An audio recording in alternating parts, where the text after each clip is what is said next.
première fois que je vous raconte une longue histoire, et cette fois, ça va être la commune.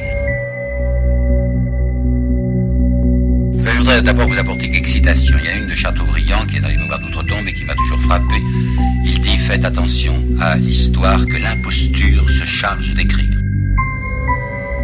Il y a Simone Weil, d'autre part, qui a dit « Croire à l'histoire officielle, c'est croire des criminels sur parole ».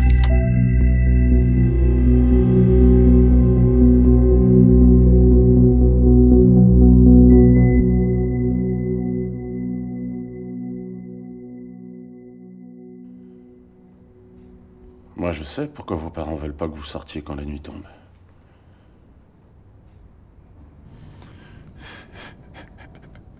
Ils savent que le vieux rôde. Le vieux. Ils savent ce qu'il va vous faire. C'était un clochard avant de mourir. Il vivait à côté d'ici, sous un pont. Depuis, il rôde dans les rues la nuit. Il enlève les enfants quand la nuit tombe. Il les emmène avec lui dans les entrailles de la ville.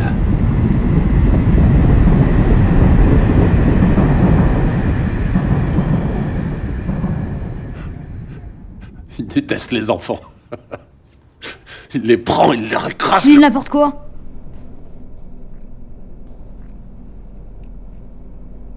L'homme dont tu racontes l'histoire, il a jamais vécu dans la rue. Il est seulement mort une nuit de mars, là-bas. À quelques rues d'ici. Boulevard Ménilmontant. Mais c'est là-bas que j'habite. T'inquiète pas, il attaque pas tous les enfants. Seulement les fils de riches, pour se venger. Il y a longtemps, il y a eu une guerre ici. La révolution des résistants parisiens contre les Versaillais. Ça s'appelait la Commune. Il y a eu beaucoup de morts. Les Versaillais étaient avec l'ennemi. Et beaucoup plus nombreux.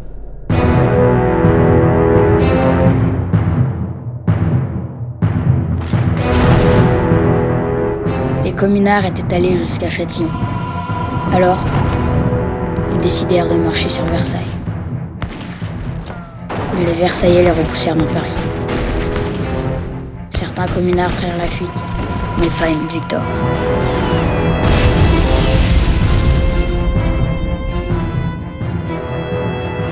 L'explosion d'un canon lui arracha la moitié du visage. Les Versaillais le furent prisonnier.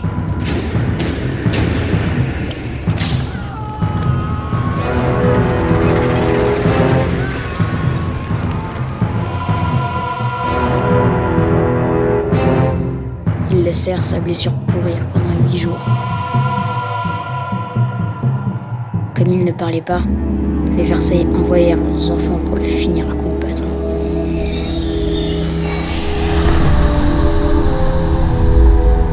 Depuis ce jour, il erre dans Paris à la recherche des fils de bourgeois. Il les emmène avec lui pendant 8 jours. Quand ils reviennent, ils sont devenus fous.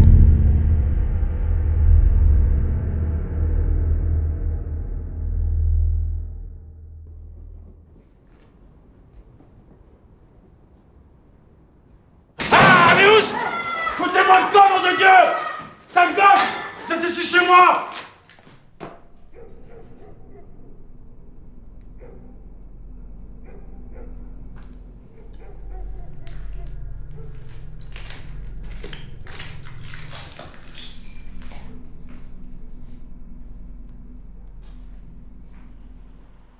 Ne nous racontez pas un opprobre notoire comme on raconterait n'importe quelle histoire. Ça veut dire quoi, ça? Ça veut dire que l'objectivité dont on parle toujours en histoire, ça n'est pas possible. Pourquoi objectivité? Ça veut dire considérer les faits comme des objets. Comment voulez-vous que l'on considère comme des objets une histoire humaine, une aventure humaine, les choses qui nous concernent tous? Alors je dirais que l'impassibilité est impossible dans une histoire comme celle de la Commune, qui est une histoire affreuse.